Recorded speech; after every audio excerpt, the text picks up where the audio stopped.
So, next speaker, hailing from PA, again, right? It's Northeast, it's pretty cool here. We have Dr. Rachel Liskowski. Let's go speak.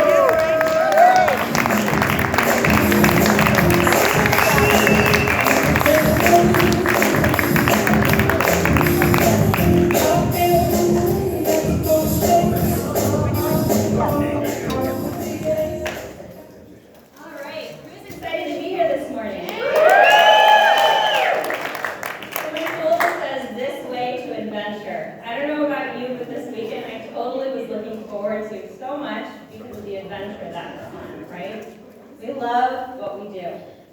So I'd like to start off with a story. It goes like this. Mom, I got the toots. I stood there with my hands while she laid on the table, trying not to laugh at the cute innocence of this little girl. Her parents, without missing a beat, said, Amelia, do you feel better now? Yes, she said, and she lifted her head, almost as if on cue. While this cute example of bodily function doesn't surprise any of us, it probably happens in our office all the time. Things like this illustrate the fact that we have a starting point to explain to people why the body was designed the way that it was, right? I can't tell you how many times we have other conversations such as, I am so sorry, he just pooped. The second that we walked into your building, he almost does it instinctively now. He must know that he's about to get tuned up, right? Or new parents. I promise you I just changed her diaper. Is it okay if we wait until she stops going to change it again, right? So these conversations happen all the time, and in fact, most of us would probably share that bodily functions are a part of our repertoire, chiropractor's repertoire, right? I mean, our loved ones know this, and they know they sign up for this. So, when we spend time in our office, we're constantly educating our patients, our families, our children. We may use things like bodily functions to explain things, and to get people to understand that the body was designed to heal. I mean, seriously, have we ever watched the eyes of one of us or one of our colleagues when we're out to dinner or something and we're doing the best kind of watching that you can do? People watching? I can promise you I am always checking out everyone's posture all the time. And so it's only natural that we would turn to a parent and ask them, how is your child doing? How is their body working? How, sometimes they'll often volunteer, are they pooping? And these conversations, as we know, are many indicators of the autonomic system, right? The nervous system, how the brain's communicating with the body, how the vagus nerve is a good modulator and tells us a little bit of information. Mainly using this as information to share with parents to get them to understand that, hey, you innately know your child, you understand these things and you notice them, and wow, your child's body was made to heal. Basic vertebrae mechanics, right? And we would know that any auto mechanic might quite possibly be able to tell you right away what part of our car isn't working quite right if there's a loose bolt or if there is a misalignment in the frame. And not that we're treating symptoms, no, not at all. We are allowing parents to know and understand that there's a process of healing taking place, that there always is. And that when the nervous system is in full tune and cooperative effort with the brain to every cell, tissue, and body in the whole system, cell tissue and organ in the whole system, that everything works in harmony.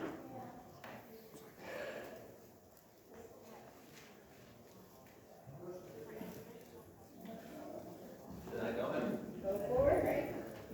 Stand back 1 foot. Okay. Has anyone seen this picture?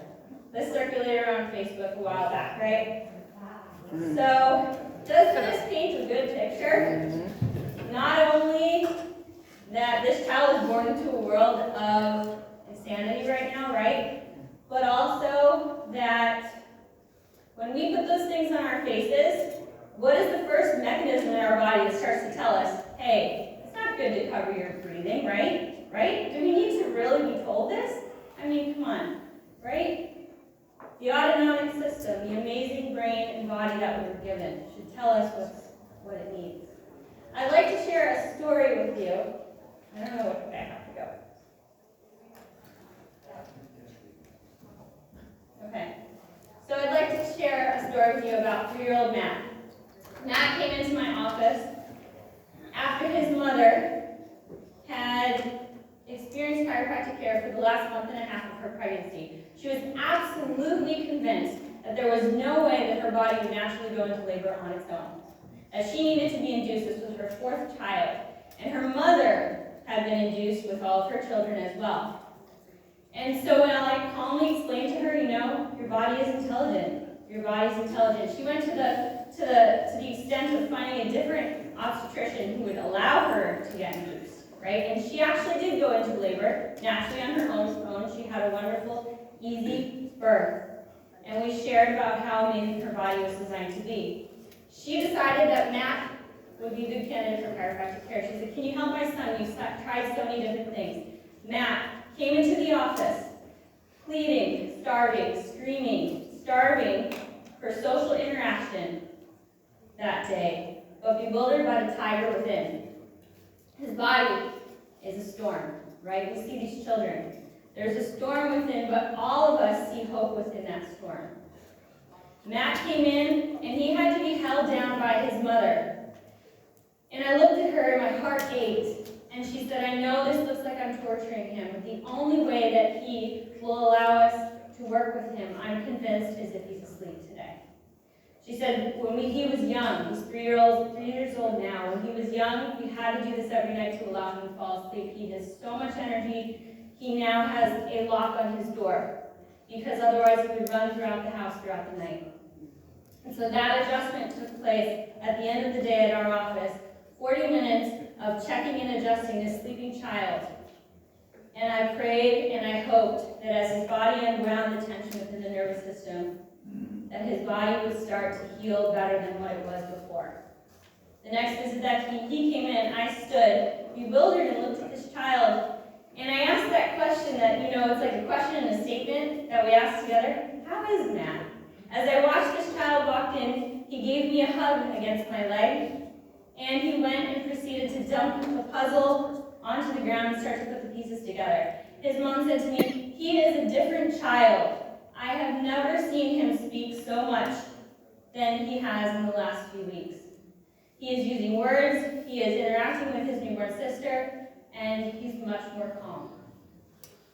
We see this all the time, right? No matter how subtle and no matter how dramatic, we know that the body was designed to be well. And when they came in at their next visit, and I saw the family dynamics that were changing, instead of mom and dad policing 3-year-old Matt, they were interacting with him, they were teaching him. Matt sat on the floor during that adjustment without no one having to restrict him. He sat on the floor, freely and fully giving me his permission, and allowed his whole adjustment to take place. He was listening to his mother as she spoke with him, explaining the ocean creatures in the book, pointing out the colors in the I Spy book. Matt was a different child. And we all have these stories, right? We all have these stories. And in fact, we absolutely love what we do. It's a privilege, it's an honor, it's a joy. We would never want to give up what we do. To be able to see this every day, no matter how small, no matter how subtle. And so, while I care for a lot of children, there are other children too that know. He's 8 now, but this was when he was 5. Go see Dr. Rachel, he says, when he knows that his body is out of tune. They innately know. Even an autistic child innately knows when they need to be reconnected to that source. Okay? They innately know that God designed their bodies to be well. And so we catch a glimpse into the realities of this capacity. What if we were able to catch a glimpse into the realities of the body of the world's ability to be well? What if we all lived in harmony? What would that look like? I mean, a lot of us here are here today because we want a breather from the insanity out there, right? This is a peaceful place, right? And I know, without a shadow of a doubt, that the broad question posed by those who suggest globalization or technologicalization, that we could all live in harmony, that we know that those ideals will prove futile, right? We know, because unless we're connected to the true source, we'll continue to see the chaos within the body, the symptoms that we see within the patients that we care for on a global scale. And that, I believe, is what we're seeing. We have a privilege, we have an understanding that the stark contrast of the body's ability to be well compared to what we see in the world and how the world handles health is very dramatic. We're privileged. We have the experience of our hands to know and understand this. Innately, we know this too. We've been on that playground, right? That Facebook playground. We've been on that playground. We've battled left and left baffled. That reasoning need not apply. Because we battled, and perhaps the least controversial topic of conversation in this room may be vaccines.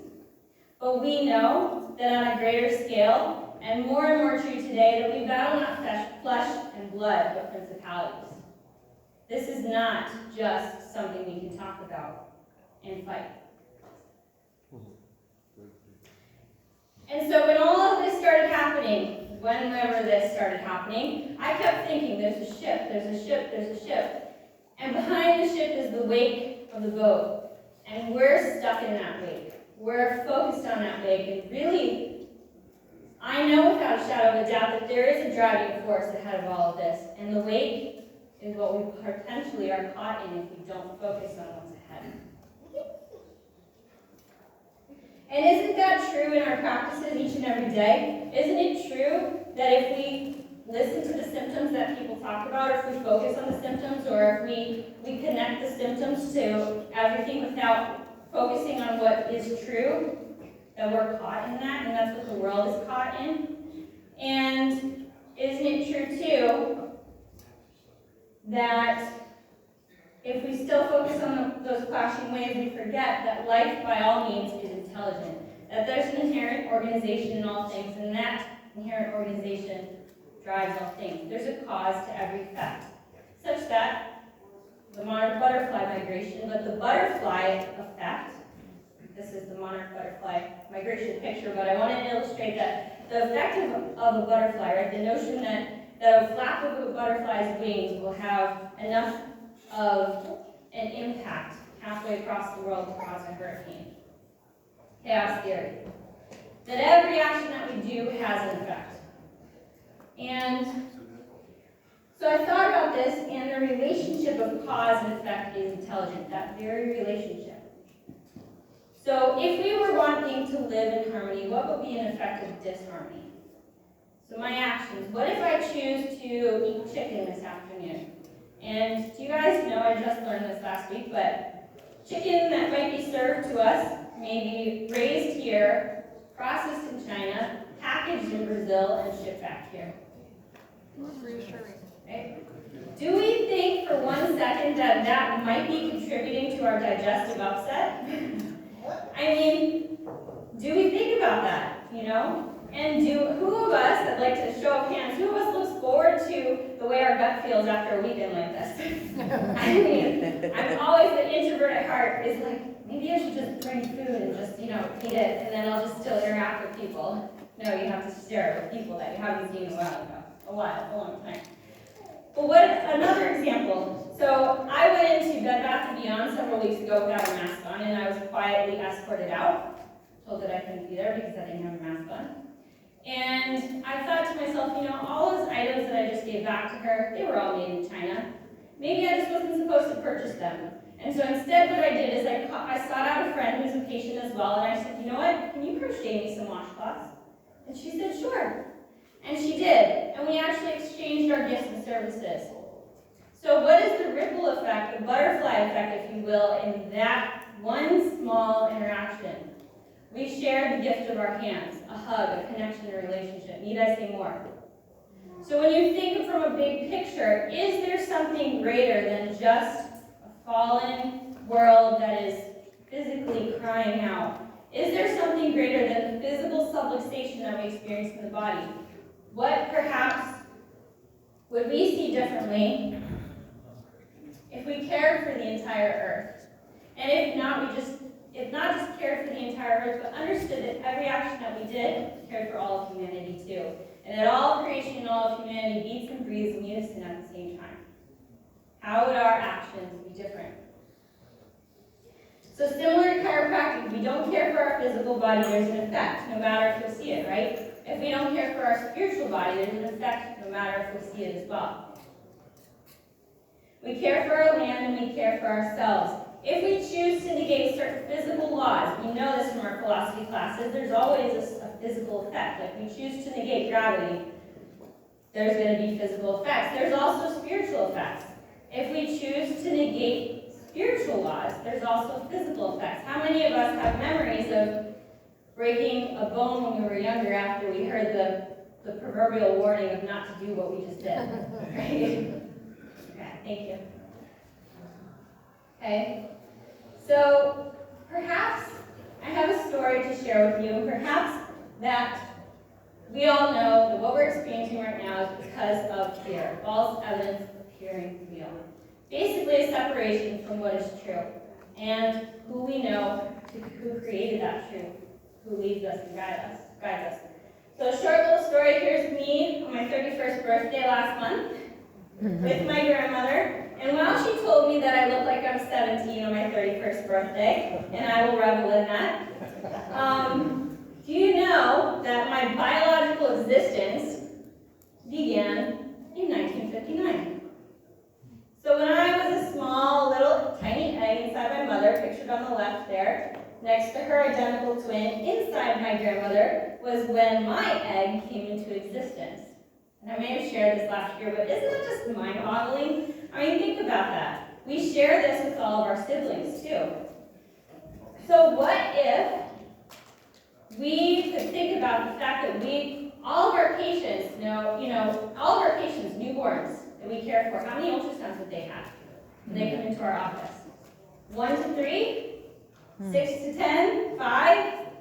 15? I mean, not only that, but what is the cumulative effect of that energy put into the mom's body, into that baby, into the cells of the eggs that mother still carries, that by the time she has her third child, that egg has been ultrasounded about 15 times. Do we think about that? My mother we can't tell here, but she has a left-sided cerebral palsy. She was x-rayed in utero. They were x-rayed. They used to do that back then. But we're still doing barbaric stuff today, right? We're ultrasounding and we don't think that there's any problem. And the point I'm trying to prove is how does that carry within our genetic expression? Is there a spiritual aspect to that? Too, I believe there is. And that spiritual aspect is that we are intruding into a body that was designed to be perfect, and we've forgotten that the one who designed it to be perfect doesn't want us to do that. There's always an effect if we do. Okay, that baby was designed to do absolutely well. And I have one more story I'd like to share with you because I'm sure I'm just about done, but this is Queen Esther. She's one of my chickens. And she disappeared a couple months ago. I thought she was a goner, but I had that sense. You know what? I think she's still in the hen house. I don't know where she is. 6 weeks later, she shows up. She flew down from the rafters. She was sitting on 8 eggs. And in my excitement, I thought, I'm going to candle each and every egg with my cell phone light. I'm going to shine it into there and see if there's a baby chick developing. And I thought that there probably was. Well, she sat on those eggs 2 more days and then she got up. And whether it was my fault that I did that or not remains to be disputed. I'll never know. But didn't I interfere? I shined a light into that sacred space. I did. And this is just one example of ultrasound, and shining light to an egg is not the problem. The problem is, do we trust how things are designed to be? And how can we align ourselves back up to that? And what is the butterfly effect of that? So I believe the present calamities will not come to an end until the human race has returned back to our Creator. And that we understand that back to the fall, before the fall, that we were designed to live in harmony. And the reason that we don't, and the reason that we have all this pain and suffering is because we've forgotten where we come from. So I challenge each and every one of us to think big and think greater, and understand that our role as chiropractors is amazing, and that there is so much good that we do each and every day in the world. Thank you. Rachel Laskowski.